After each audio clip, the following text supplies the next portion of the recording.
and the subcommittee will come to order.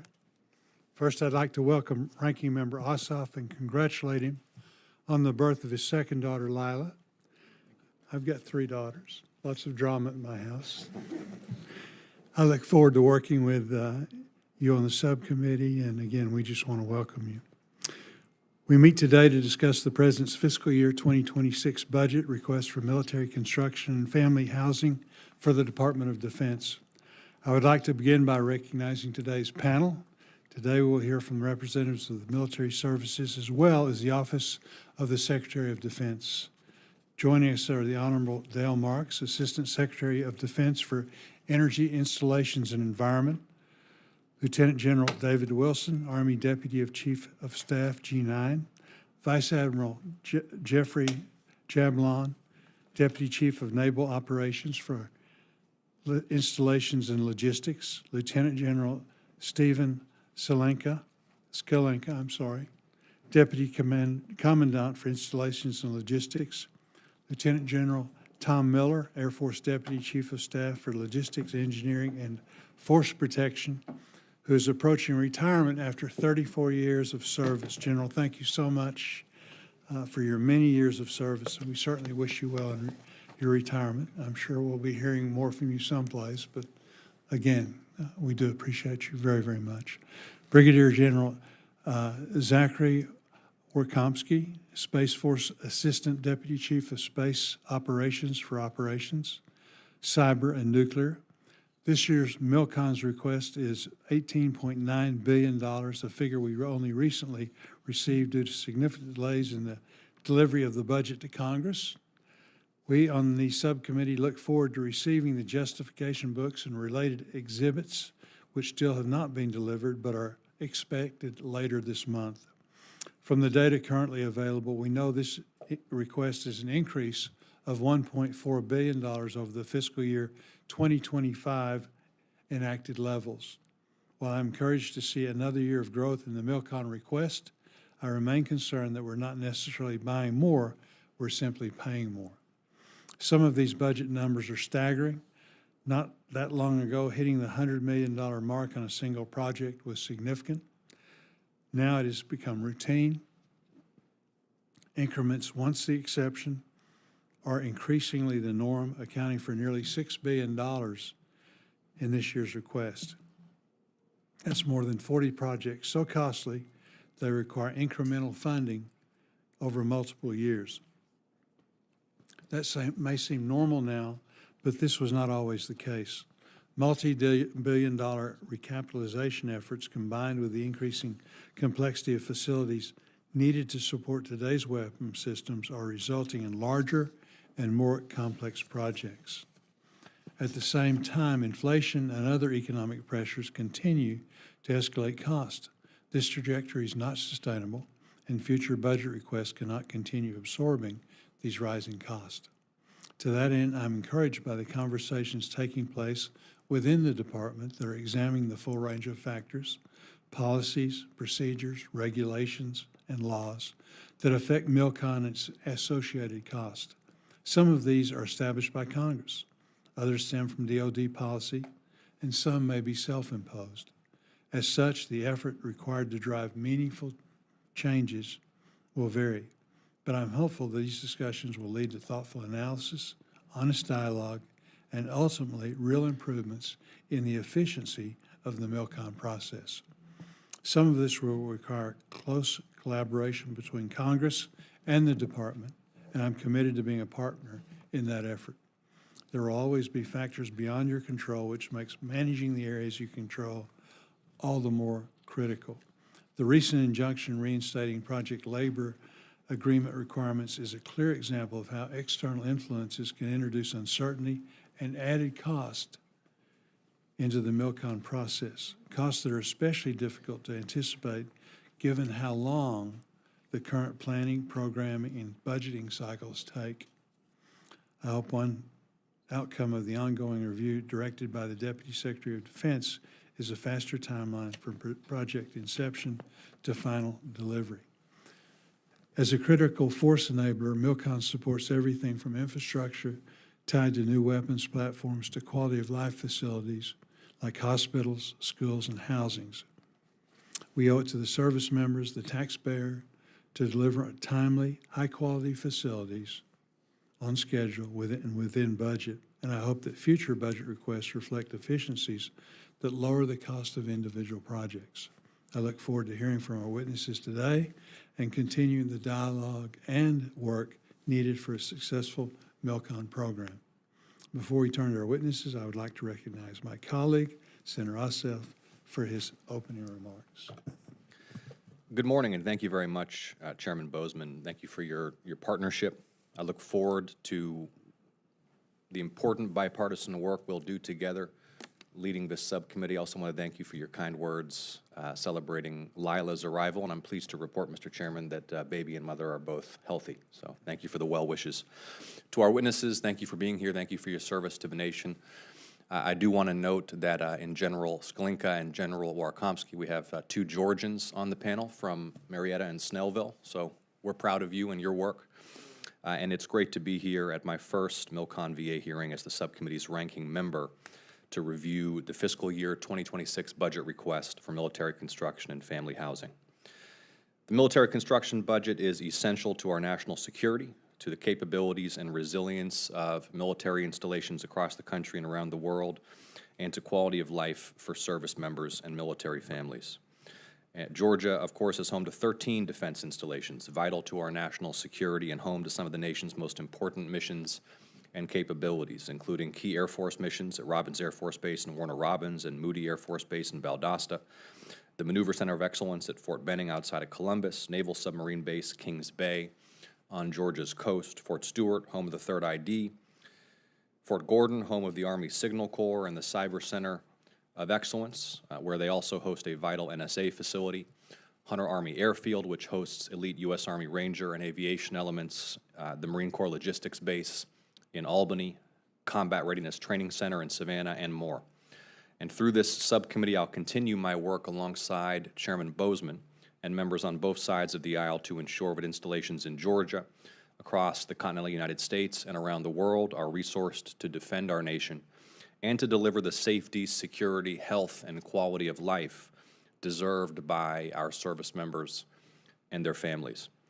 For too long, Congress and the Department have under-resourced facilities like child development centers, Department of Defense schools, family housing, and barracks, plundering the accounts that support military quality of life in order to fund other priorities.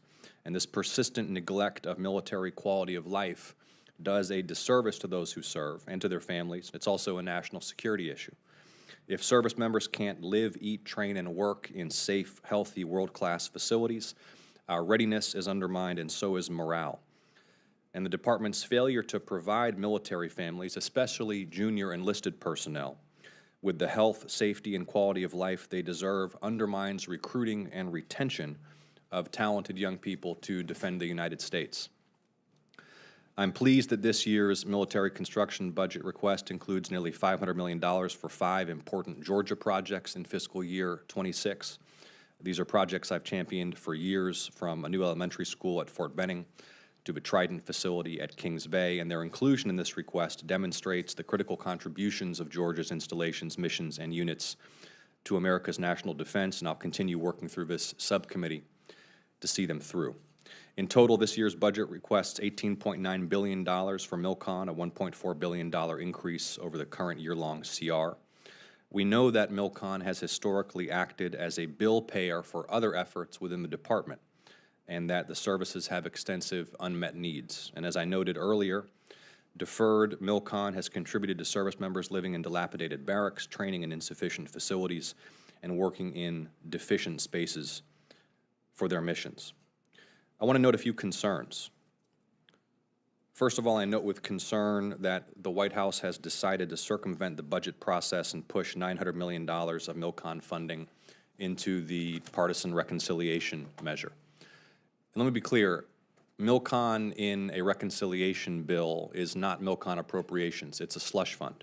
The nature of reconciliation is such that neither this subcommittee nor the whole Senate will have control or meaningful oversight of those funds. And it's my belief that if Congress makes the mistake of accommodating this request to fund military construction via reconciliation rather than through the appropriations process. We bow to executive overreach, degrade our own constitutional authority, and drastically diminish our ability to oversee the use of these funds. I am concerned that the administration intends to use those funds, $900 million of military construction, through the reconciliation process, not to upgrade defense facilities at home and abroad, but instead to build a migrant detention complex across Department of Defense facilities nationwide and around the world, and in so doing, divert the department's mission from fighting and winning wars to domestic immigration enforcement. Our soldiers, sailors, airmen, Marines, and Guardians are warfighters, not jailers of migrants. I look forward to engaging with the administration, Mr. Marks, to get greater clarity on the intended purposes of those $900 million. Because if the administration does intend to fund the construction of migrant detention facilities at military bases using military construction funds, it should include those specific plans in its budget request. At minimum, the administration must provide this subcommittee with a detailed accounting of how it intends to use the $900 million requested for military construction in reconciliation. A few additional concerns I'd like to note. First of all, the use and invocation of emergency authorities to justify reprogramming of military construction dollars. There is a place for the use of emergency authorities to support reprogramming. If it becomes a habit, it can circumvent the appropriations process. I'll also note concern that there is a substantial defunding of family housing accounts for the Army and the Navy, including for programs that provide essential maintenance of and oversight of privatized family housing. And I think we all know that privatized family housing at DoD installations is a mess. I've spent years investigating it, heard testimony from folks like Captain Samuel Cho in Georgia, who experienced firsthand the effects on his daughter's health of mold and contamination in privatized family housing at Fort Gordon. His 8-year-old daughter, as he testified before the Permanent Subcommittee on Investigations here in the Senate, developed a rash so severe that, as Captain Cho testified, quote, her skin became hardened and rough and reptilian in nature, and when she would scratch it, it would bleed profusely. This was the 8-year-old daughter of a U.S. Army captain who, because of the poor condition of housing in this Balfour Beatty Homes development at Fort Gordon, was bleeding when she scratched her own skin. So I'm concerned that the reduction in funds for these family housing programs could reduce our ability to hold those contractors to a high standard and to look out for those personnel and their families. I echo the chairman in noting that we have yet to receive the budget justifications required for us to do our jobs with all the information that is necessary. We still do not have the unfunded priorities lists that will allow members of Congress to highlight projects critical to their home states that may have been left out of the request. Mr. Chairman, I'm looking forward to working with you on those issues and throughout this process. I want to thank again the witnesses here for your service to the nation and for being here to brief us and to answer members' questions. I think this subcommittee is known for rising above the fray and working in a constructive, civil, and bipartisan manner. It's simply too important for us not to do that. I thank you again, Mr. Chairman. Look forward to the conversation. Thank you. Very good. Assistant Secretary Marks, you're recognized. Thank you. Chairman Boozman, Ranking Member Ossoff, and distinguished members of this subcommittee. As the newly confirmed on day 7 Assistant Secretary of Defense for Energy, Installations, and Environment, I appreciate the opportunity to discuss the President's proposed fiscal year 2026 budget for the Department of Defense Energy, Installations, and Environment portfolio. The President and Secretary of Defense have laid out a clear objective for the Department: achieve peace through strength. As the Secretary has said, the threats we face are serious. Our investments to counter them must also be, and that's what this budget does. I firmly believe that the strength and lethality of our military is built both on the weapon systems that defend us and on the readiness of our service members and their families to accomplish this mission. And make no mistake, our installations are weapon systems, just like our ships, tanks, and planes. We must ensure that they are postured in terms of quality, condition, and laydown to carry out the entire spectrum of military operations. But at the same time, we know that America is a target. Our installations are under threat, not just from our adversaries, but from aging infrastructure, extreme weather, and increasingly complex operational demands. To address these challenges, we're focusing on an installation resilience approach that focuses squarely on military readiness and operational capability. This ensures our resources directly support what matters most, maintaining ready forces and resilient installations that can operate effectively under any conditions. In particular, we are focusing on infrastructure modernization and energy resilience, operational energy security, and investing in our innovation and research programs. At the same time, we recognize the resilience of our installations is enhanced by partnering with our defense communities, and we're making a concerted effort to work with them on mutually beneficial initiatives that enhance resilience and prevent risks to national security. We also recognize that our service members' readiness starts at home.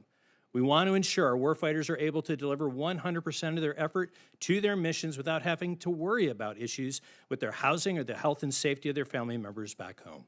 The Department remains committed to ensuring that the DoD's housing portfolio meets appropriate life, health, and safety requirements and provides a positive living experience for military personnel and their families, and we're continuing to address risks to human health and the environment through our environmental cleanup programs. To accomplish these goals, the Department must ensure that we make the most efficient use of our resources and manpower, and as such, the Secretary of Defense issued a clear directive to focus on eliminating waste and duplication to enable the Department to focus on its core mission of defending the nation. EI&E is coordinating several efforts to review current processes and regulations to create efficiencies, reduce costs, including a review of our MILCON and FSRM investment portfolios, real property efficiencies, and review our implementation of environmental laws and regulations. And finally, as part of this administration's efforts to counter China's malign actions, we continue to work with key stakeholders across DoD's use of lands and natural resources in Hawaii through the Hawaii Coordination Cell. Going forward, we have some big issues to tackle, such as meeting Congress's directive to significantly increase our SRM investments to at least 4% of plant replacement value, and I look forward to working with the committee to address these challenges head-on and fulfill our commitment to our soldiers, sailors, airmen, Marines, and Guardians. Thank you, and I look forward to your questions. Thank you. General Wilson. Chairman Bozeman, Ranking Member Ossoff, and distinguished members of the subcommittee, thank you for allowing me to appear before you today. Our installations are the bedrock of Army readiness, lethality, and warfighting capability. They're where our soldiers train, live, work, and prepare to defend our nations. My testimony today highlights the Army's unwavering commitment to transforming our installations into agile and adaptable platforms that can meet the evolving missions and counter emerging threats, from cyber attacks to natural disasters. Our investments in the right locations and facilities guarantees that our warfighters will have the operational and support infrastructure they need to succeed in their mission. Our facility investment plan prioritizes military construction and infrastructure projects based on the direct input from the commanders in the field and a careful assessment of the strategic needs. In FY24, we awarded significant funding for MILCON projects, and we are allocating more in FY25, representing an increase in investment and a commitment to improving our infrastructure. Beyond MILCON, we're investing heavily in facility sustainment, restoration, and modernization, or FSRM, in the future. And we appreciate Congress recognizing the vital need by establishing the minimum FRSM requirements and the 2025 NDAA, and we look forward to continuing our collaboration. Taking care of our soldiers and their families remains our #1 priority, and their well-being is directly linked to the readiness and the ability of the Army to accomplish its mission. We're also deeply focused on improving the quality of Army family housing, both government-owned and privatized. Tenant satisfaction is improving. However, we recognize that there is always more work to be done. We're also actively exploring innovative energy solutions, including tactical microgrids and the potential for nuclear energy on our installations. The Army continues to leverage public-private partnerships to drive broader innovation and reduce our reliance on traditional funding sources. For example, we are actively using energy-saving performance contracts, utility energy-saving contracts, and intergovernmental support agreements to improve our installations' efficiency, lower operational costs, and promote sustainability. Predictable resourcing is an absolute essential to modernize our Army installations, maintain our warfighting edge, and ensure the safety and well-being of our soldiers, their families, and our defense communities. Thank you for your continued support and your commitment to our military and the dedication to ensuring that the readiness of our Army is first and foremost at the forefront. I look forward to your questions. Thank you. Admiral Jablon. Chairman Bozeman, Ranking Member Ossoff, distinguished members of the subcommittee, thank you for the opportunity to testify before you today. I'm looking forward to discussing the critical role of our installations and infrastructure that they play in effectively developing, generating, employing, and sustaining the Navy and Joint Force. It is an honor to appear before you today and a privilege to speak on behalf of the sailors and Navy civilians stationed at our 70 installations around the world. The Navy's total MILCON and FSRM requirements far exceeds the funds available. But with strong congressional support, we are focusing our infrastructure investments to maximize operational readiness and to improve the quality of life for our personnel and their families. Your trust, confidence, and commitment are vital to ensuring the Navy's continued capability to maintain the peace, respond to crisis, and support critical Navy and Joint Force requirements to win decisively in war. The Secretary of Defense recently issued interim National Defense Strategic Guidance, which directs Department of Defense activities to restore peace through strength. The Navy Logistics Enterprise, which includes our installations and infrastructure, is focused on carrying out the tenets of the strategic guidance through the implementation of the Navy's Maritime Sustainment Strategy. Navy understands that readiness starts from the shore, and effective infrastructure is a cornerstone of our Maritime Sustainment Strategy to not only support the quality of life for our sailors, but also sustain operations of the Navy and Joint Force around the globe. We are focusing our efforts to prioritize and program resources to repair, modernize, and replace critical infrastructure directly supporting operational readiness in the Indo-Pacific. For example, the $2.2 billion Congress provided in the fiscal year 25 disaster supplemental provides critical resources for Typhoon Mawar recovery efforts in Guam to include repairs to Opera Harbor glass breakwater, HSC 25 hangar MILCON, and hardening of our critical electrical feeders to the Navy base. And with congressional support, continued investment in our infrastructure will maintain our progress toward a modern, resilient, and ready network of installations that ensure fleet readiness, combat logistics capability across peacetime, competition, and contested environments to support both the Navy and Joint Force lethality. Thank you, and I look forward to our discussion today. Thank you, General Skolanka. Chairman Bozeman and Ranking Member Ossoff and distinguished members of the subcommittee, I really appreciate the opportunity to testify today regarding your Marine Corps' military construction and the quality of life initiatives that we have. On behalf of the Commandant, also, I want to make a special thanks to all of you for your continued support, to all of our Marines, the active duty, the reserve component, civilian, retired, and of course to our families. Now, the infrastructure and MILCON challenges confronting the Marine Corps today, these are decades in the making, and there are no quick fix solutions. As repeatedly documented by the Government Accountability Office, our deferred maintenance and our MILCON needs, they're significant, and they go beyond our ability to self-fund. The year-long continuing resolution has exacerbated these challenges. But what I'm not going to do today is I'm not going to state that the only solution to these issues is more money and greater resourcing. As we previously testified, and as has been noted by the GAO, additional funding is indeed required, but so is leadership. And to that end, the Commandant, his directive to us has been clear. It's a commitment to our Marines and their families, young people from your respective states. That commitment's unwavering. They are what we value the most, and that's why we will continue to accelerate the delivery of our Barracks 2030 project, as well as aggressively implement our force design and Marine Corps modernization. Now, regarding our bases and stations, the Commandant and I have long expressed the point that these are no longer administrative garrison sanctuaries. I think we should expect that the opening salvo in any conflict with a peer adversary, it's going to be aimed at our infrastructure. And our installations here in the homeland will not be exempt from such attacks. In fact, I think the case can easily be made that the first shots are already being fired. fired in the form of cyber attacks, UAS incursions, campaigns of subversion as well as disruption. Against a peer adversary, we're going to find ourselves not only fighting from our bases and installations, but in several cases, we'll likely find ourselves fighting for those very bases and installations. Now, with strong support from Congress, we're making progress. But this is going to be, it's going to require sustained effort over a sustained period.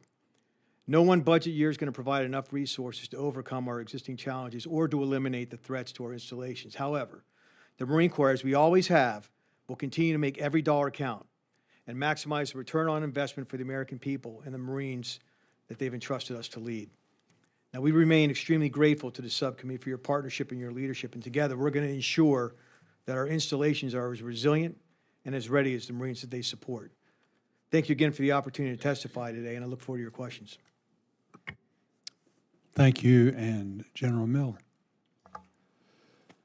Good morning, Chair Bozeman and Ranking Member Ossoff and distinguished members of the subcommittee. I'm honored to appear today to discuss the fiscal year 2026 Air Force Military Construction Program. I'd like to begin by thanking the subcommittee for your steadfast support of our nation's Air Force and the military construction funding that you've provided. Multiple projects, including an air traffic control tower, a child care development center, and multiple military construction projects benefited from the $160 million in additional appropriations provided by Congress beyond the FY25 President's budget. Importantly, $487 million that Congress provided for the FY25 Disaster Relief Supplemental provides much-needed resources to support Anderson Air Force Base's recovery from the devastation of Typhoon Marwar. Our nation continues to face a nexus of complex challenges: defending the homeland, deterring a pacing threat of China in the Indo-Pacific, the increasing complexity of multi-domain threats, and the competition for resources, and the increasing rate of technological change. The People's Liberation Army continues expanding, modernizing, diversifying its entire military, including its air, space, cyber, and nuclear forces. In the face of these challenges, this year's FY26 budget reflects ongoing modernization efforts, including revolutionizing global strike capabilities built around the Sentinel and the B-21 Raider. Sentinel is the largest, most complex weapon system acquisition program the Air Force has ever undertaken. We're working with the Office of the Secretary of Defense in seeking opportunities to reduce costs while revising the program's Milestone B recertification. MILCON for Sentinel support facilities at Vandenberg Space Force Base and Hill, F.E. Warren, and Malmstrom Air Force Bases continue as the program restructures. The budget request includes funding for utility corridors and design for launch and control facilities. Support to the B-21 program across Ellsworth, Dyess, Whiteman Air Force Bases is also included in this year's submission. Without question, our airmen are the foundation of the Air Force. This request preserves the well-being and quality of life for service members and their families through investment in much-needed housing and child care development centers. Generous congressional support in fiscal years 22 through 25 funded most of our CDC projects that were currently at executable design stage. The Air Force is actively working on design of 15 additional CDC projects totaling $492 million for inclusion in future budget submissions. Additionally, in FY26, the Air Force Military Family Housing Construction Program focuses on planning studies, designs for future construction, and 2 projects improving housing in Japan, one at Yokota and one at Kadena Air Base. In closing, the Air Force's strong partnership with this subcommittee's members, the dedicated staff, that are both essential to the modernization of our assets, the safety of our installations, and the welfare of our airmen and our families. I look forward to continuing to support and to this hearing today. Thank you. Thank you, General Warkomski. Chairman Bozeman, Ranking Member Ossoff, and distinguished members of the subcommittee, thank you for the opportunity to testify on behalf of the U.S. Space Force for our military construction program. The Space Force remains laser-focused on securing our nation's interest in, from, and to space. And as access to space grows, the strategic landscape is becoming increasingly complex. Many of our systems were fielded in an uncontested environment, and today our adversaries are aggressively fielding capabilities to contest and ultimately control space, fundamentally shifting it into a warfighting domain. They are also posturing to challenge our critical infrastructure both at home and abroad. Meanwhile, our installations serve as home to our guardians, airmen, mission partners, and their families who live and work there. The preponderance of our combat-ready guardians are employed in place at their home stations, executing their missions from our installations, which serve as power projection platforms. The vital importance of our facilities and infrastructure cannot be overstated. It is foundational to the launch and operational missions we conduct across the entire spectrum of conflict to provide essential capabilities to the Joint Force. Military construction funding for the Space Force provides flexibility balancing infrastructure requirements across our weapon systems, quality of life, and force support portfolios. FSRM priorities include essential upgrades to power, electrical, and water systems, heating and cooling, fire suppression, roofs, and dormitories. MILCON priorities focus on increasing capacity and reducing risk to mission with an emphasis on mission bed down, security improvements, and assured access to space. The Spaceport of the Future initiative, encompassing our East and West Coast launch complexes, remains the foundation of our assured access to space and is instrumental in enhancing our national security space launch capabilities. We continue to diversify launch providers, increase launch sites, and invest in range facilities and increase payload processing capacity, all while closely monitoring the launch supply chain. We want to thank Congress for the $109.8 million in MILCON, $444.5 million in FSRM, and the $84.9 million in planning and design the Space Force received in FY25. This includes $63 million in planning and design for Spaceport of the Future to keep our launch enterprise globally competitive. Thanks again for your continued advocacy for Space Force MILCON, as well as the quality of life initiatives supporting our guardians, airmen, and their families. I look forward to our dialogue. Thank you very much. Thank you for your testimony. We'll get started with our questions. I had the opportunity to go to the Army Museum over the weekend. I saw a little blurb on one of the morning shows about the new exhibit there, and it's in the Army Museum, but it really is about the fighting patriots that really, were so stepped forward at the time of crisis as our country was beginning. But I'd really recommend that all of you go and see it. It's outstanding. Again, it's in the Army Museum, but it's really not an Army museum in the Army exhibit, in the sense that that same spirit is what embodies you all, the people that have served since then, that have done such a tremendous job of keeping us safe, keeping us free, the sacrifices of you in uniform and your families. It certainly is a family affair. And we're going to be talking about housing, all of the things that we can do to keep,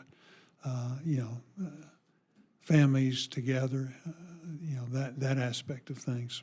So let's start out with Mr. Marks. Mr. Marks, given the ongoing legal uncertainty surrounding project labor agreements, how is the department managing the day-to-day impact on projects in the pipeline, especially those approaching award, that are now stalled due to uncertainty over whether a PLA is required or not? Has any guidance been given to avoid delays or compliance issues in the interim? And finally, how will this impact the projects in this year's request if it's determined that PLAs are required? Senator, first, thank you for that question, and I do appreciate— Lots of questions. Yes, Senator.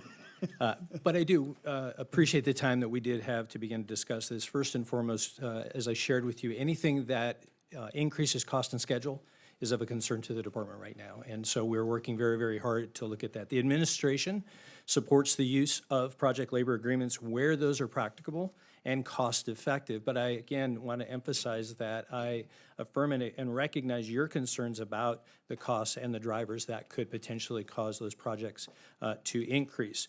Right now, we're not going to be pursuing any blanket deviations, but we are working with NAVFAC and USACE to go project by project and ensure that we are finding the most economical and speedy way to continue to move these projects along so that we can assess those on a project by project basis. We're also working with OMB to determine our next steps and how we best address this issue for the long term, given the nature of where we stand today. And so the impact of that, as we spoke earlier, is all about mission and readiness and how do we drive that forward. And so much of the directions that we've given in working with these esteemed colleagues to my left is really to continue to drive those as quickly as we possibly can to meet the readiness concerns we have and to keep the costs down as best as we possibly can. Very good, thank you. The Deputy Secretary of Defense directed a review of the MILCON portfolio to identify opportunities for greater efficiency. As you know, initiatives like this often take time. While the review isn't complete, I'd like to hear from the panel, are there any early findings or promising areas that could be acted on quickly? Since you're already in the midst of building the fiscal year 2027 budget, is there any realistic expectation that these efficiencies will be reflected in that submission, or are we likely looking at a longer timeline before we see tangible changes?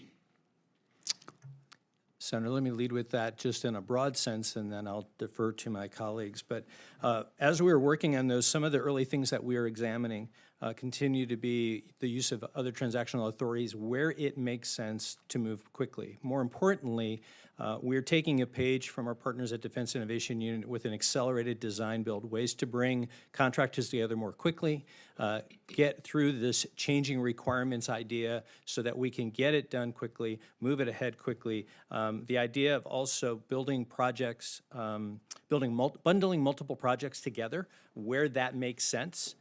So that we can, again, move things together quickly. And then finally, the idea behind replacing failed or failing facilities, so the repair by replace work that we've done collectively to more efficiently replace those using O&M dollars. Again, all of those are things that we want to share collectively and make sure that we're doing those in a way that moves us ahead transparently to meet the mission requirements. Anyone else? Senator, as you said, the MILCON cost is really astronomical and really getting out of hand. So what our objective is to think, act, and operate differently in the Navy for possible alternative construction methods, modular construction, using tension fabric structures instead of regular brick and mortar. That will buy us some efficiencies both in cost and time. Also, Honorable Marks mentioned about block buy of specific types of buildings that we do repetitively, such as CDCs and barracks, could bring the cost down. Very good. Senator Ossoff. Thank you, Mr. Chairman. General Miller, thank you again for being here. Thank you for our conversation yesterday as well. I think you're aware last August I had the pleasure of hosting Air Force Chief of Staff General Alvin in Georgia. We visited several installations, including Moody Air Force Base in Valdosta. And man, are the people of Valdosta proud of and supportive of Moody. Mayor Matheson, Dr. Lucy Green of Moody Support Group, I mean, that is a base community that just loves hosting the Air Force and provides so much support for the airmen and the civilians who work on and around the base. And they are thrilled that Moody has been selected to host the F-35 with the A-10s leaving the force. And critical infrastructure upgrades are already underway to prepare the installation for that transition. You and I discussed this yesterday, and here in this public setting, I'd like your commitment again that you will work closely with me, with the subcommittee, with the community in Valdosta to ensure that the base is prepared and successful to swiftly bring those aircraft to Georgia. Senator Ossoff, Ranking Member Ossoff, thank you for the call yesterday, taking the time. Absolutely, Moody has so much combat capability for the United States Air Force in one place, from the rescue squadron to the base defense group to the fighters there, A-10s now, F-35s in the future. I do commit to you to work. It's a multifaceted question. You asked, how do we pull to the left? And so pulling to the left is, looking at the environmental requirements, the facility requirements that you just mentioned, the aircraft laydown, all the combat capability. And most familiar with Robbins and Valdosta's, support to the Air Force communities, and can't thank Georgia enough for that. Thank you. Looking forward to working with you on that. And I do want to discuss Robbins And again, you and I discussed this yesterday, but I want to raise here in this public setting once again with you the condition of the air logistics complex. I mean, you know how extraordinary the work being done at Robins is in terms of all of the maintenance and not just on the airframes, but also the avionics and so many of the systems. But that air logistics complex really needs more investment. The condition of the facilities, degradation, neglect, faulty construction, it's a disservice to the airmen and civilians who are there, making sure that, that the Air Force has aircraft, avionics, systems that are in the state they need to be in. So I'm asking you here for your commitment to work with me and the subcommittee and the leadership at Robins to accelerate investment in key projects at Robins that may include FSRM funding and to upgrade facilities at the Air Logistics Complex.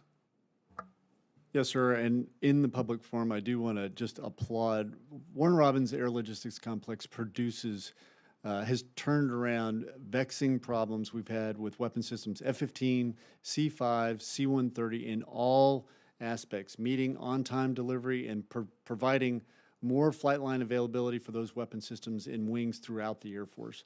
And you remarked avionics in particular is a particular skill set that the complex there produces for many weapon systems that I didn't just mention. And you do have my commitment that looking at not only the workload that's there now at Warner Robins, that what's in the future also coming to Warner Robins, that the facilities, the infrastructure, the overhead cranes, the power, all the ability in the classified environment also for the avionics, as mentioned, will be addressed and planned for in advance and not late to need. Thank you so much. Looking forward to working with you, General. And Admiral Jablon, thank you as well for your service and your testimony today.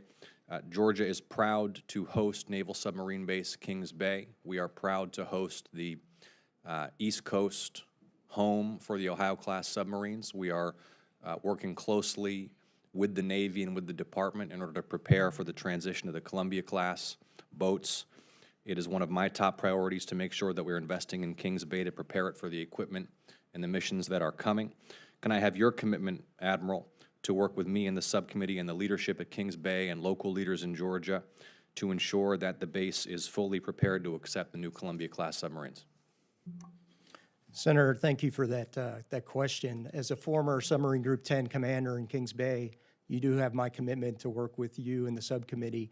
As you know, the Columbia-class submarine is our #1 priority in the Navy, and the infrastructure which supports that is vital to its success. Thank you, Admiral. Thank you, Mr. Chairman. Thank you. Senator Hyde-Smith. Thank you, Mr. Chairman, and thank you, Ranking Member, and thank you for being on the panel today and your willingness to serve. And I just appreciate everybody here in uniform and that's not in uniform for your commitments. I just want to get that out there. And I really appreciate the fact that in your FY25 budget, you included the Keesler Air Force Base tower. That is so important for that air traffic control tower there. And it's certainly part of our national defense, but we're very proud of it and appreciate that. And this is for those who want to answer that concern of mine, is how is the department ensuring that smaller but strategically essential installations such as those in Mississippi are not overlooked when it comes to long-term planning for necessary infrastructure upgrades and resource prioritization? Senator, thank you, and good morning. First and foremost is, as I've mentioned before in previous testimony, the understanding that combatant commanders and the laydown and the needs. So as we think about things like Golden Dome, when we think about the defense of our installations, counter small UAS, other things, is the importance of our installations, again, not only as force projection platforms, but as war-fighting places themselves.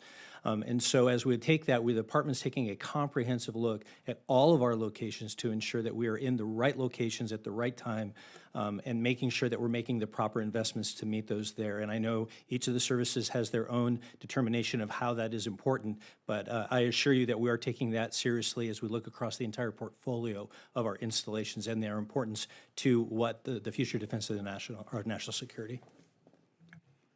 Thank you for that. And I'll go back to you. The prior administration was very slow in evaluating, processing, and reporting to this committee the required projects, restructurings under the military housing privatization initiative, particularly those caused by shortfalls in the long-term reinvestment accounts for those projects.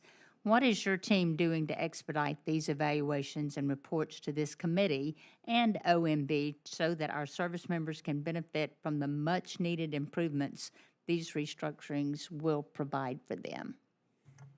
Senator, thank you for that. And as a past resident of military housing, I assure you that I appreciate greatly what you are discussing here today. We are doing right now is to take a hard look at that, working with my service partners to ensure that the investments that are being made are there. The care of our families is of utmost, not only for their own readiness, but their health, life, and safety as well, as you know. And so I wanted to make sure that we take a harder look at that, again, early into the job and diving deeper with each of the services to look at that. But I share your concerns and will continue to share with this committee what we learn and how we make improvements to the portfolio. That's very much appreciated, and I have no further questions. Senator Gillibrand. Thank you, Mr. Chairman. In January, General Wilson, where is General Wilson? General Wilson. In January of this year, I wrote a letter advocating for the inclusion of a new 42nd Infantry Division headquarters on the Army's fiscal year 26 unfunded priority list. Funding this project will secure an overdue upgrade to the 42nd Infantry Division headquarters in Troy, New York, and help facilitate the planned construction of an $800 million cannon factory at the nearby Watervliet Armory. I would like you to speak to the significance of both projects. What can you tell this committee about the impact of the new headquarters for the 42nd Infantry Division and the importance of continuing the expansion of the Watervliet Armory? Yes, Senator. On the Watervliet Army Depot, Army Materiel Command has prioritized that facility in their facility investment plan, the facility investment plan that's ran annually by the Army Installation Management Command. And so that's accounted for in that space as all of our projects. And we run this facility investment plan annually across with senior commander input, and they determine what prioritization each of their projects in their respective areas will have. And we continue to support those commanders on the ground priorities from the Department of the Army staff level. Thank you. General Miller, I'd like to discuss infrastructure projects in Niagara Falls Air Reserve Station. I'm requesting funding to construct a combined operations airfield facility to further support the work done by the 914th Operations Group and subordinate units. It's my understanding that although this project is not in the President's budget request, it is a strong candidate for the unfunded priority list. Can you speak to the benefits of a modernization and properly sized combined operation airfield facility, particularly at the location like Niagara Falls, which is certified nuclear ready and supports the worldwide combat air refueling mission? Thank you, Senator, for the question. The combined ops, having a combined mission set in one facility has very qualitative improvement for the mission. When people work together and they can team together, especially in a responsibility like you just described that Niagara Falls has and other responsibilities that could go there, having a team that works at a facility that they can be proud of, that'll be able to last for mission upon mission that comes down, not just playing a short game for the mission, but a long game, has a huge impact. And we're a retention force, as you know. So when we bring an airman into whichever component within the Air Force, Guard, Reserve, or active duty, we want to keep them. We're investing in them. It's a high-tech service. And so they're making a decision on whether they're staying based on the facilities they get to work in, the care that we put into where they work, where they live. Absolutely important. Well, thank you, General Miller. General Wilson, it's my understanding that the new runway lighting infrastructure is needed to improve aircraft safety during takeoff and landing at Wheeler-Sac Army Airfield located at Fort Drum. Considering the recent frequency of airfield incidents, including the tragic collision at GCA in January, can you speak to the importance of this project as well as other infrastructure projects that may be necessary to improve air traffic safety? Yes, Senator. In fact, the Army supports this and supports the move from FY '27 to '26 for this project timeline Yep. move out. And that was just signed on yesterday. Great, thank you. Last question, General Miller. With the continuing proliferation of small unmanned aerial systems, including the strategic success of Ukraine's Operation Spider's Web and Israel's recent drone operation staged from within Iranian territory, I'm wondering what additional passive infrastructure defenses the Air Force may be considering to protect aircraft on the flight line, including construction of hardened aircraft shelters. Thank you, Senator. We've been thinking about this long before the dramatic events that everyone saw on television. I think it's a multifaceted problem with a multifaceted approach. Facilities absolutely has a play there, but also electromagnetic spectrum. How do you directed energy? The authorities to, especially within the United States, coordination with the FAA, coordination to prosecute, whether it's FBI that is going left of launch of counter Suez. So facilities and infrastructure and hardening does have a play, but it's a multifaceted play. We don't want to spend years and years only going after the facility piece, only to learn that there's a different threat that we're seeing in the rearview mirror. And when can we expect a plan or proposal with regard to UAS? I actually work very closely with our Director of Operations, who's the lead for the Air Force, because it is all the things I just mentioned, which I know we're short on time, but I will get back with the A3 as the lead for the Air Force on it, and we'll get back with your office, or if you have time, with you. Anytime. Thank you. Thank you, Yes, Mr. Chairman. Thank you, Mr. Ranking Member.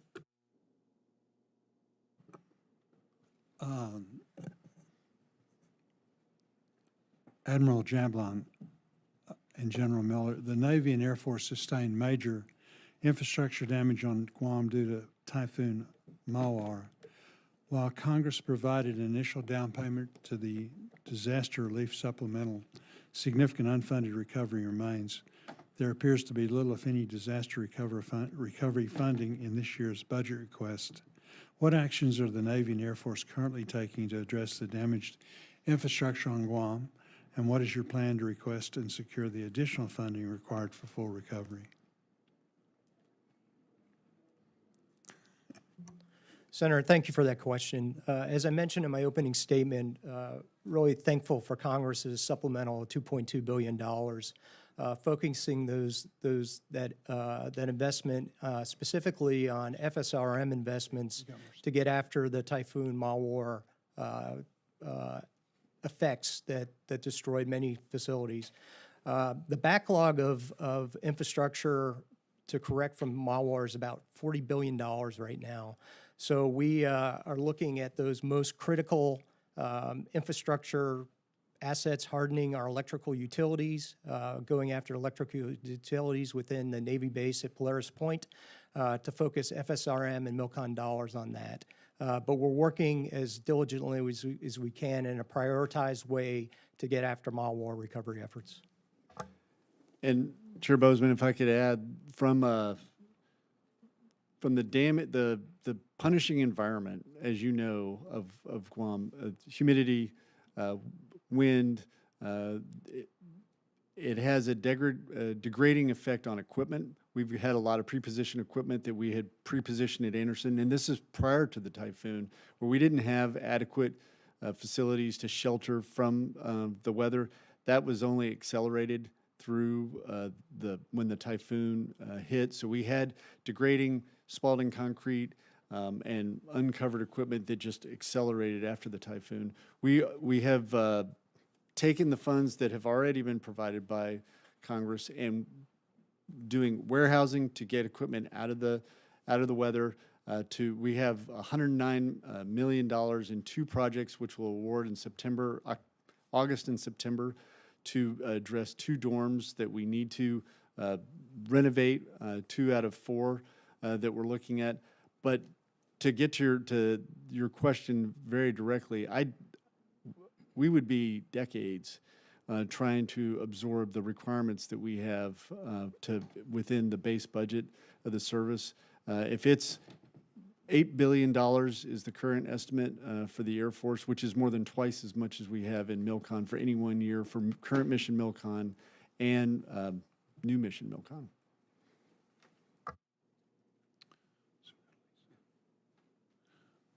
Senator Murkowski. Thank you, Mr. Chairman, and good morning, gentlemen. Thank you for your service. I want to begin my questions to you, General Miller. You're nodding like you're expecting this, so yes, I have an excellent team. Thank you very much. I want to talk about the JITC. This is the Joint Integrated Testing and Training Center at JBER, one of the Air Force's top priorities for MILCON. In the FY26-1 files that the committee received last week, the Air Force increases that request to $152 million in FY26 authorizations.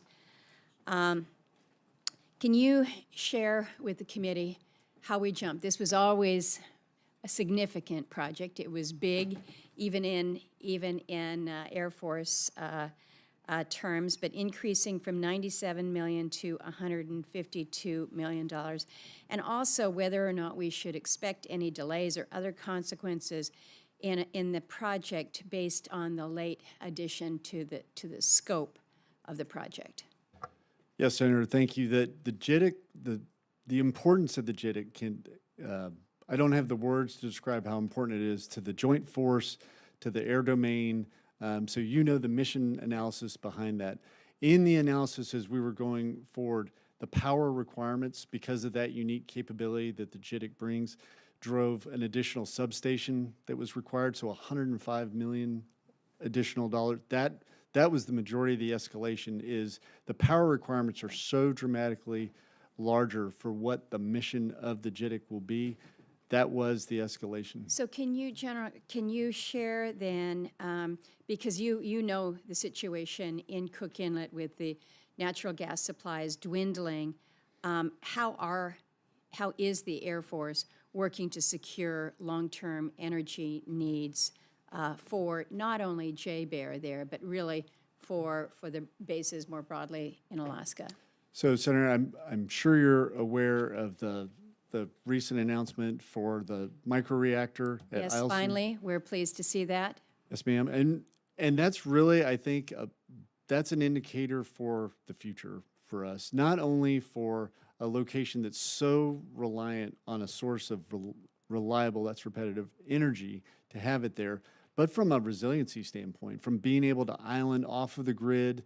It was mentioned earlier in testimony that absolutely attacking our SCADA systems at the beginning of an attack from a cyber perspective is an easy take for an adversary. So if we have mission systems that are relying on a commercial electrical grid and thinking about the impact that would, the energy independence that it would give us to be able to island from an energy perspective on installations with critical missions throughout the United States and deployed. And I think the encouraging piece there is it's a 5 megawatt reactor, but to build, if there's additional requirements, to build additional. We're looking forward to that and seeing. What's it going to do to your timeline? Are you worried about that? That it pushes out the timeline for the JITC to be fully stood up? Time is not on our side on any piece of this, so I'll have to get back with your team on the specifics of the timeline. I'm not aware. I was aware of the dollar escalation from a time perspective. I think once they came to the conclusion of there's just no way to meet it with the current power requirements, they took that into the planning. I'll have to take that for the record to get you the details of the time. Well, I would appreciate that. Let me turn now to you, Mr. Marks.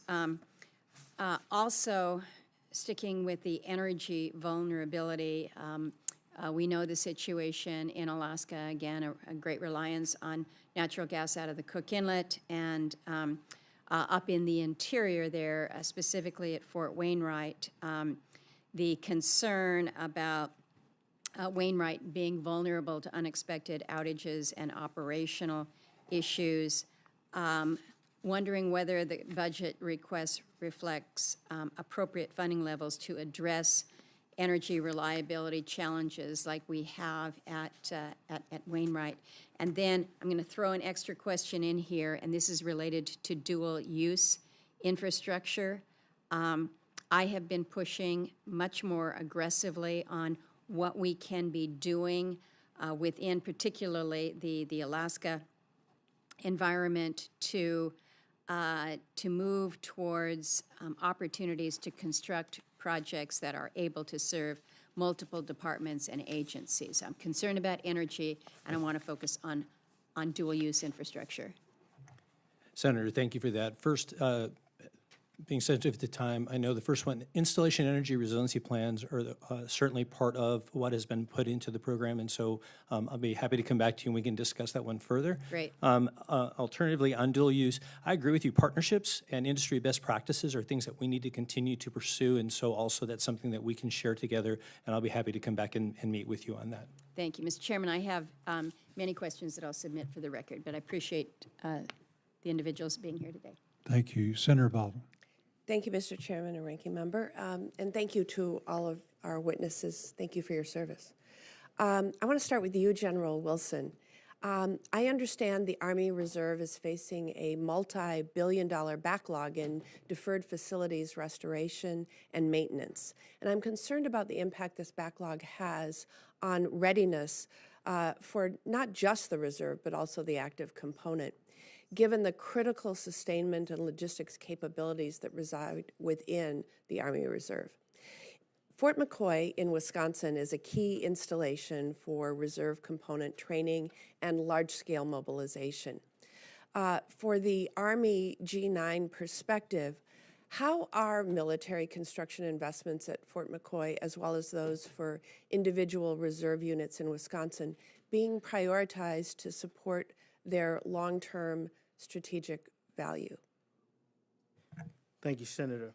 All of those requirements are prioritized by that component, the Army Reserve, Compo 3. And so what comes in as part of the facilities investment plan for the Compo 3, it's their assessment based on the status of their facilities and infrastructure. And with, like Fort McCoy, which is a serious mobilization station and site for the Army, I could tell you that they're giving it the right level of attention and ensuring that's accounted for in the facilities investment plan moving forward. Okay, thank you, General Wilson. Secretary Marks, I worked with this committee to secure funding for a new community noise mitigation program implemented by the Office of Local Community Defense Cooperation. I was disappointed by the long delay in making the first round of funding available to local governments. And I want to make sure that you're aware that communities such as Dane County in Wisconsin have been waiting for this funding for years. The 115th Fighter Wing began receiving F-35 aircraft in 2023. And the neighboring residents are still waiting for federal assistance in addressing noise impacts. So, Assistant Secretary Marks, will you work to ensure this funding competition moves forward without delay? Senator, absolutely. And first, let me thank you for your leadership on that. As someone who just left an F-35 training base with more than 50 F-35s, I understand the source of your concern at Truex, so thank you for that. Yeah. Yes, ma'am. In fact, what I would like to do is come back to you and sit down with you and explain the competitive process and ways that I think we can bolster the case to make sure that that does move forward without delay. And so I'd be happy to come back and do that with my team if that would be acceptable. And to you, the second round of competition is ongoing right now. And so we certainly want to make sure that we put all of the effort behind that.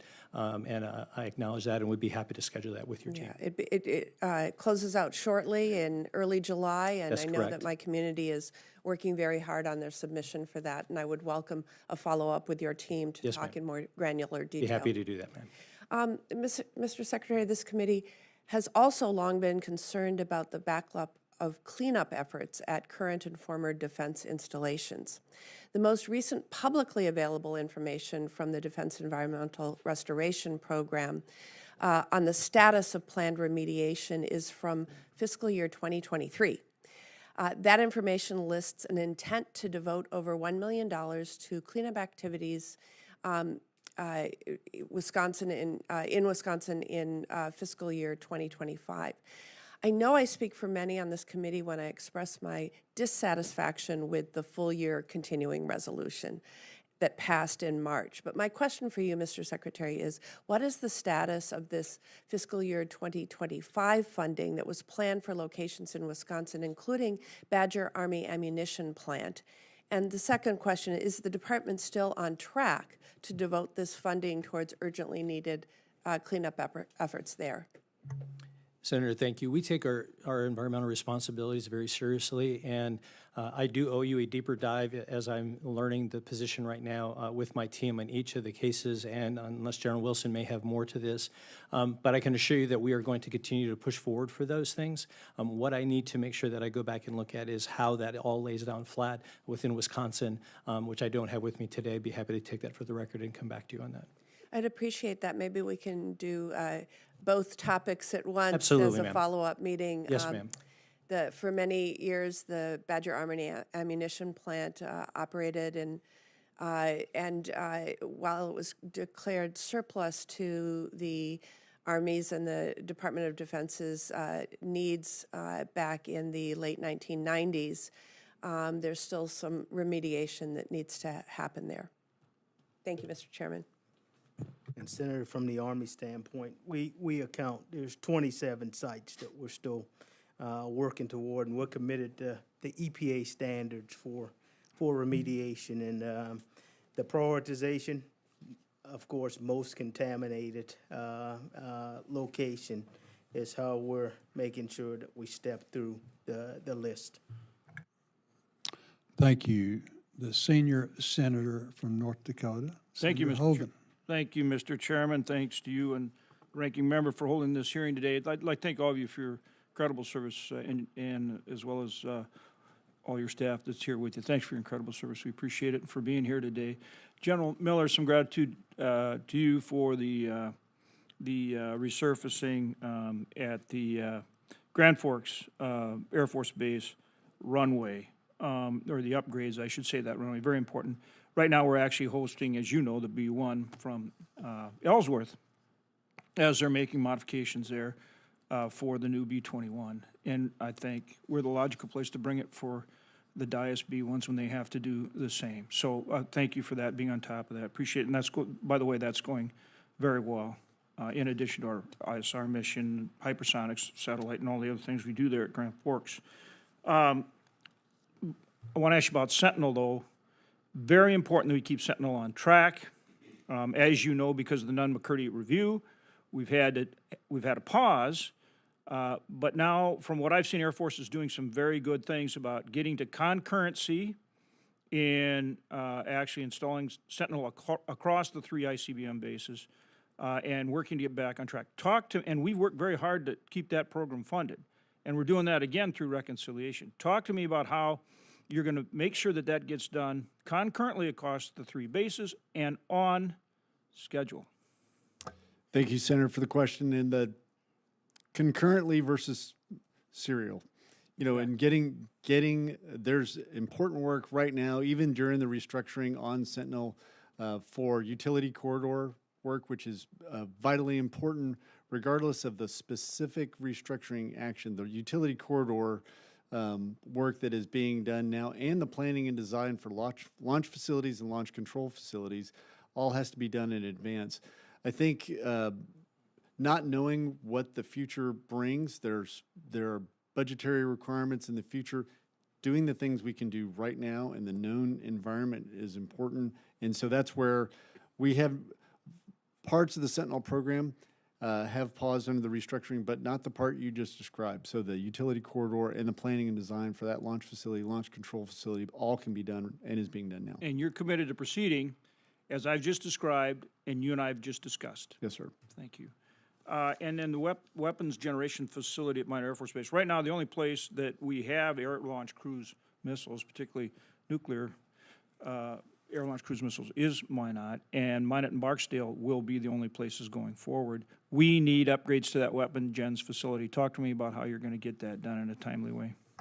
There are $44 million in projects that Global Strike's identified specifically to get, that's FSRM, actually, to keep the weapons storage area not only viable, but able to accept LRSO. There's LRSO, right? LRSO specifically. There's different requirements over time that are just a function of weather, keeping airmen out of the weather from a security standpoint. But then there's configuration of a specific, and I know we're in an unclassified environment, but configuration and security that have to be addressed, which Global Strike has looked at all those requirements, and I know it has competed extremely well in the prioritization for the FSRM dollars. So they definitely have a strong voice. They definitely have a strong voice within our prioritization within the Air Force. And your intention is to have those upgrades in place by the time LRSO is ready to go? Because right now, we're not on track for that, but your intention is to be on track for that. My intention for the configuration piece, absolutely, and I need to go back, loop back on the roads, the roofs, the non-configuration piece. I need to take that one for the record, Senator, and come back to you or your staff with to get that part of the answer. Thanks, General. General Wilson, for our number one project for our Guard is the 817th Engineering Company in Jamestown. They're actually using the Civic Center. This is a large sapper group engineering company that's been deployed multiple times around the globe, always does an incredible job.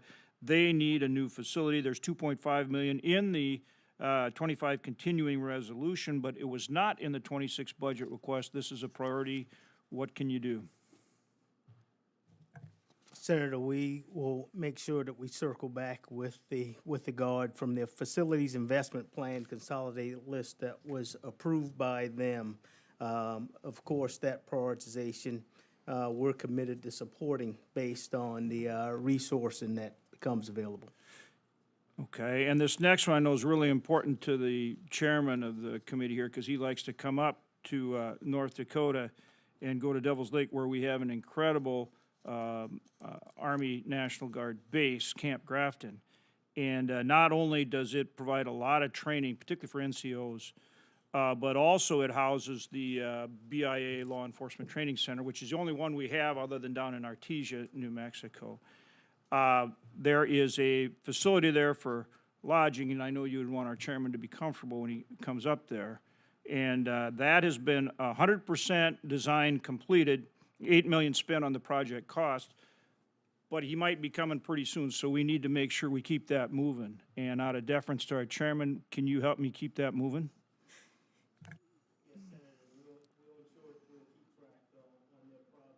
And the Corps of Engineers does a pretty good job in the oversight. They do. Again, really appreciate all of you and the work you do. Thank you so much, and again, thanks, Mr. Chairman. We look forward to staying there. Senator Ossoff. Thank you, Mr. Chairman. Admiral Jablon, as you know, Albany, Georgia hosts Marine Corps Logistics Base Albany, which is essential to Marine Corps readiness and sustaining expeditionary combat power for the Marines. I'd like to hear from both Admiral Jablon and General Sklenka on this, please. In FY23, I worked alongside the Marine Corps Logistics Base leadership in the Albany community to help secure planning and design funding for a new consolidated communications facility at the logistics base to more efficiently support the vital Marine Corps logistics mission there. My question for you is, will you work with me to ensure that we move swiftly to construction for this project? Again, we've already funded planning and design. It's the top priority for the facility and the community. Senator, you absolutely have our commitment. Marine Corps Logistics Base Albany, that is our Marine Corps' sole depot. It is, when you look at first among first in terms of logistics support entities within the Marine Corps, Albany is it. And any way that we can ensure that we deliver capability to our warfighters quickly and effectively, we'll take that. Anything to add, Admiral? No, Senator, that depot is under Lieutenant General Slenka's authorities. Thank you. General Wilson, as you're aware of, Chattahoochee Valley in Georgia, proud home of Fort Benning, the Maneuver Center of Excellence, as well as elements of a 75th Ranger Regiment. And I'm particularly concerned, as I mentioned in my opening statement, about quality of life for service members at Benning and across the country. In FY24, I helped to secure the funding to plan a new elementary school at Fort Benning to replace Dexter Elementary School on Post. Dexter was built in 1968. It is an aged facility that the children of our service members deserve the very best. Again, we have already funded planning and design. Do I have your commitment, General Wilson, to work with me in the subcommittee to try to expedite the construction of that new school for military families at Fort Benning? Yes, Senator, you do have my commitment. Thank you, General. I also want to raise with you the U.S. Army Criminal Investigation Lab in Forest Park, Georgia, on the Fort Gillem Enclave, which is DOD's only full-service criminal forensic lab. And I've had the pleasure of visiting the facility. It's remarkable what they do, both for traditional criminal forensics, but also for material that's secured and exploited from battlefields around the world. Last year, working alongside Senator Reverend Warnock, we successfully helped extend the authorization needed to complete the construction of a new forensic lab at the Gillem Enclave. Can I have your commitment, General Wilson, to work with me in the subcommittee to ensure that this project has the resources necessary to see it through? Yes, Senator. Thank you. Mr. Marks, I want to touch on the plans for reconciliation and try to get some clarity from the department. There's $900 million of military construction funding requested in the reconciliation measure. What specific projects is that funding for? Senator, I appreciate that question. And so as we view this as one bill, we're looking at defensive systems, munitions, munitions procurement, readiness, and quality of life programs are all included in that package.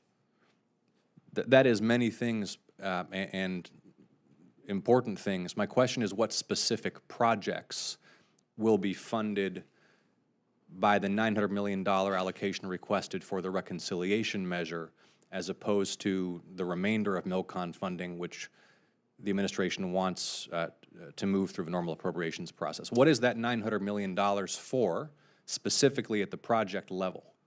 Senator, let me come back to you at the project level so that I can show you those things. Again, new to that, and I don't have that granularity right now. Okay, will you please commit to providing the subcommittee with a project-by-project list of which projects are intended to be funded by the $900 million reconciliation portion versus the remainder of the traditional appropriations? Senator, I'll work with you to try to get the best I can answer to that question, yes. Well, I appreciate that commitment. Can you think of any reason why, where, as this typically proceeds fiscal year after fiscal year, the subcommittee is provided with a list of projects that constitute the totality of the MILCON budget request, why there would be this nearly $1 billion floating out here that wouldn't have a project-by-project justification? Senator, I believe it would be there. Again, what we're looking at is the submission of the 26 budget as a standalone, and then the FIDUP will come in 27. So I'll have greater granularity looking into the future, but let me get back to you on that, Senator, and I'll do my utmost to answer that for you. Okay, so just to be clear, Mr. Marks, you're going to follow up with the subcommittee, and you're going to get us a list of those projects that are intended to be funded via the $900 million reconciliation portion of the overall MILCON budget? We will attempt to do that, yes, Senator. We'll attempt to do that, okay. I appreciate that, and Mr. Chairman, that concludes my questions. Thank you, and I want to thank our witnesses for being with us today, and thank you for your service. And I know we look forward to working closely together to improve the quality of life for our men and women that are in uniform and their families, and then also to give them the resources to keep themselves safe as they keep us safe. For our retiree, General Miller, again, congratulations and thank you for for your dedicated service for so many years. We do appreciate that, and as I said earlier, I know this is a family affair. We greatly appreciate them. For members of the subcommittee, any questions for the record should be turned into subcommittee staff no later than the close of business on Tuesday, June the 24th. The hearing is adjourned.